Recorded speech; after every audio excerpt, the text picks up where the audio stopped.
Ես որպես կանոն առարկությունները իմ մտերիմներին այսպես բարձրաձայն չեմ ասում, պետք է մի քիչ կամեցողություն էլ դրսևորենք։ Նախ ուզում եմ շնորհակալություն հայտնել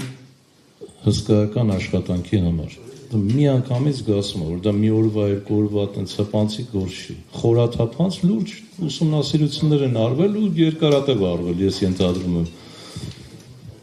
Երկրորդ, ես իբրև սկզբունք ուզում եմ, որ մենք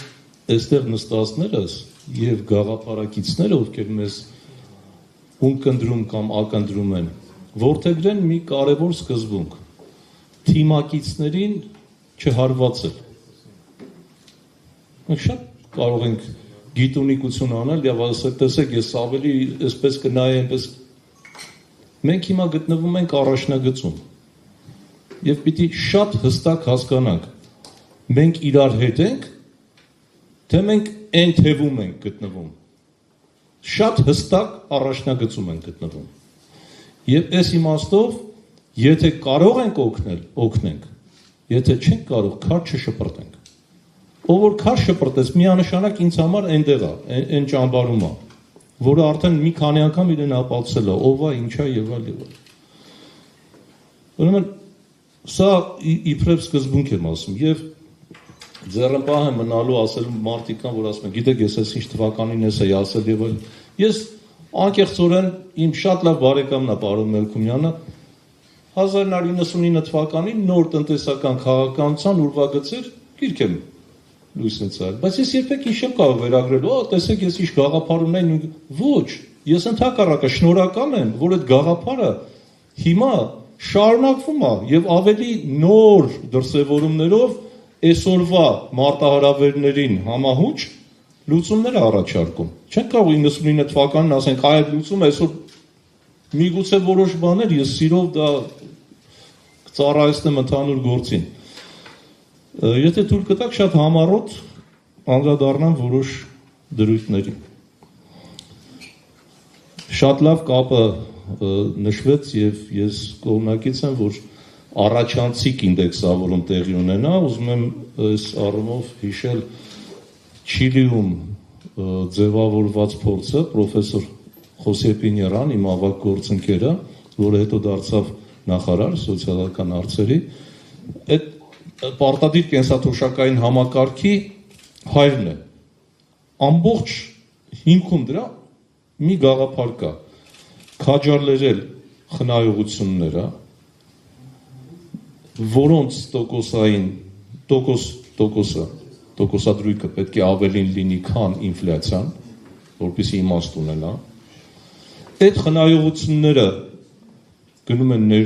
ներդրումների հաշվին աճում է տնտեսությունը, այսինքն այստեղ եւ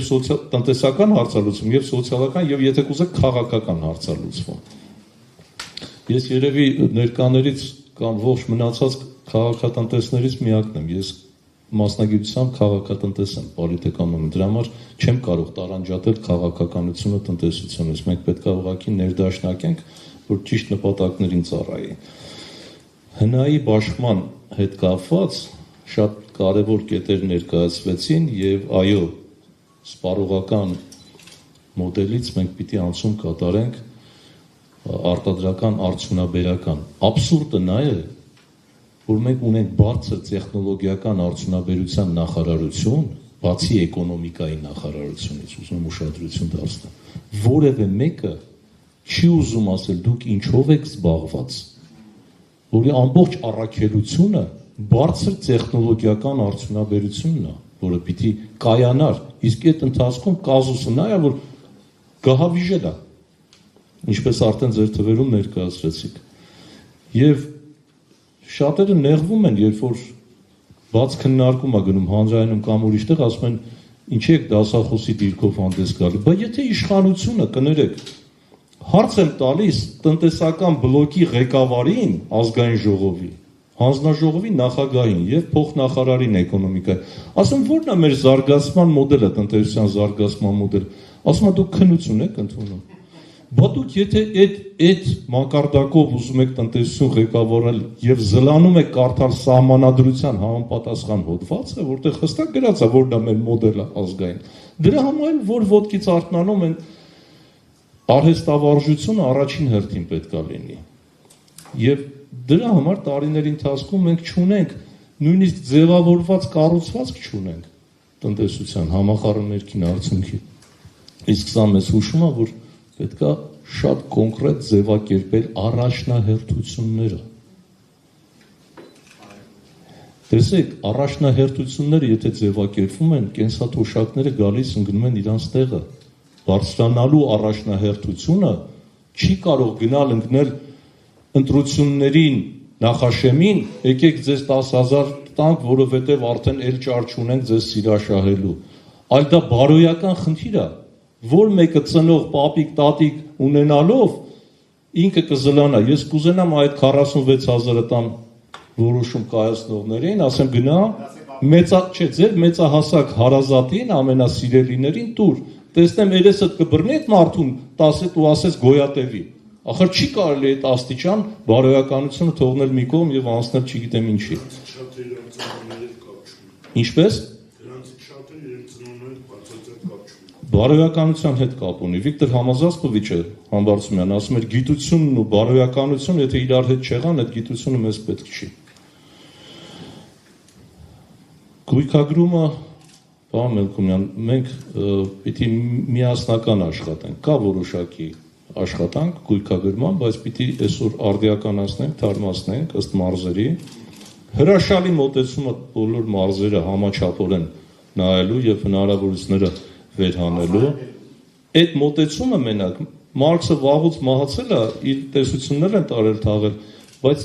համակարգային մոտեցումը սիստեմնի պատխոտ ոչ ոք չի կարող մոռանալ։ Ոչ ոք չի կարող անտեսել, որտեղ բոլոր անկյուններից պետք է նայել։ Այդ մարզերի իրենց մրցակցային առավելությունները պետք է տեսնել։ Մենք ներքին այդ կոոպերացիան միայն այդպես ճանաչելիություն։ Մեզնից ոչ մեկը ներառյալ ինձ չենք ճանաչում մեր երկիրը։ Մինչև չհաշվառենք, չհասկանանք, չենք կարող իմանալ, թե որ գյուղի, որ մարզի հետ ինչպես վարվել։ Ներդրումներ, մեկ պատուհանի շատ լավ գիտեք։ Էդզիպան կար ժամանակին Enterprise Development Investment Promotion Agency, Armenian Development Agency-ին, որ այո, ձեր խոնարհ ծառանն այդտեղ մասնակցություն ունեցել հիմնադրամ, բայց ինչ եղավ։ Ոչ մի բան։ Գաղափարը դարձավ պետքա պահել, զարգացնել, տանել առաջ, որովհետև մեկ պատուհանը անպայման ինքը ապրելու իրավունք ունի։ Բայց այստեղ ես ուզում եմ շեշտել, սա իմ հավատամքն է մասնագիտական, մինչև ներքին ներդրումները, կներեք ես քանի րոպե ժամանակ ունեմ, եւս 2 րոպե ինձ տվեք, մինչև մենք ներքին ներդրումները չզարգացնենք, ոչ ոք մեր երեսին չի նայելու։ Մեր հորեղբոր որդին էլ որ լինի արտերկրում, պիտի ասի դու մի 1000 դրամ ներդրում արել ես քո տնտեսության մեջ, ես ինչի պիտի գամ անեմ։ Չէ, ինչից ես վախենում։ Այ ինչից ես վախենում։ Ինչից եմ վախենում այդ ներդրումը։ Եվ զավեշտը նա է, որ ինստիտուցիոնալ առումով մեր վիճակագրությունը երբեք չի ֆիքսում ներքին ներդրումներ։ Մեկ մասնագետներ ենք նստած։ Օտար երկրա ներքինը դրել ենք մի արտաքինի էնել ուղակին ենք ֆիքսում։ Պորտֆելայինի մասին էլ չենք խոսում, այսինքն անգրագիտությունը պիտի սահման ունենա, էլի գոնե նշեք, ասեք այսքան է, նվազել լավ 0 է, բայց այս վիճակագրությունը պիտի ունենանք։ Չի կարելի մենակ հաշվել ուրիշի փողերը, որոնք քաղաքականացված ներդրումներ են, ճիշտը խոսենք։ 75,000-ից 12 120,000 ներողություն, նվազագույն աշխատավարձը, այո։ Բնականաբար ես ենթադրում եմ, որ սա հետևանք պիտի լինի արտադրողականության բարձրացման, արդյունավետության բարձրացման, կենսաթոշակային շեմի մասին ասվեց, փոքր միջին ձեռնարկատիրության մասով հաշվառելիություն։ Խնդրում եմ հետևողական լինենք միասին, փոքրը տարանջատենք։ Մենք եթե չտարանջատեցինք, լղոզված չի լինելու եւ մենք տեսեք, պատկերավոր ասած կաթիլային ոռոգման նման միկրոբիզնեսի կողքը պիտի լինենք, ինքնազբաղվածության կողքը պիտի լինենք, անհատ ձեռներության կողքը պիտի աճեցնենք կաթիլայինի պես, վերենք հասցնենք միկրոն ուղակի փոքրից է տանենք միջինի, այն ժամանակ մտցնենք լարիվ դաշտ եւ կարող ենք ժամկետ սահմանել, պարոն Մելքումյան։ ասենք ես ձեզ 5 տարին, այս էլ մեր աջակցությունը, եթե դու չես հասնում այդ 5 տարում որոշակի ինչ-որ ձեռքբերումներ, ուրեմն ներողություն դու գործուն ես անելու այդ բիզնեսում, դուրս արի գնաս զբաղվի, չգիտեմ ինչով։ Մի քիչ միգուցե կոպիտ է հնչում, բայց այդպես։ Գազի էլեկտրաէներգիայի գինը ես փորձեցի ռեպլիկի միջոցով ասել։ 20 տարի ես ասում եմ տեղ ունի իջեցման, սահմանի վրայի գինը, սպառման գինը, դրան հավելյալ 20%-ից ավելի արժևորվել է դրամը, գները մնացել են նույնը, հələ դեռ մտնում են ոնց բարձրացնեն, չի կարելի։ Պետության այդ երկու գործառույթները պետք է շատ հստակ լինեն, կարգավորիչ եւ վերահսկիչ։ Ոչ մեկը չկա դրանցից։ Գույքահարկի դրույքաչափը, գույքահարկի մասով մենք ոչ միայն արտառոցական, ոչ միայն կենսաթոշակառուները սահմանադրության դեմ է այս ամեն ինչը։ Կենտրոն համայնքում հատկապես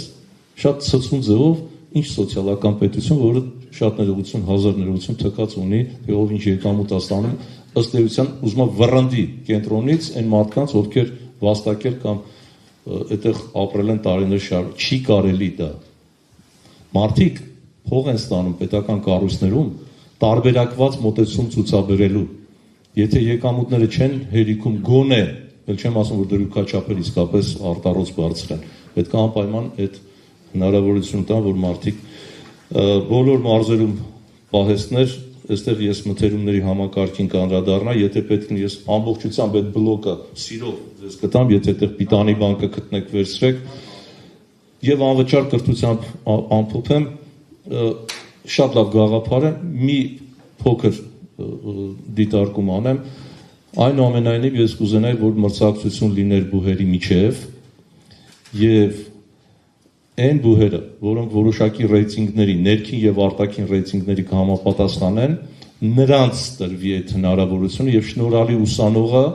որը ունի այդ հնարավորությունը եւ սովորող ուսանողը, պարտադիր դարձնել նրանց ամեն կերպ, ուրեմն ես ենթադրում եմ, որ այս մանրամասները դուք ձեր մտքում ունեք, բայց կուզենամ, որ դա ձևակերպվի եւ արդեն ասվեց մասնավորը այն, ով որ հնարավորություն ունի,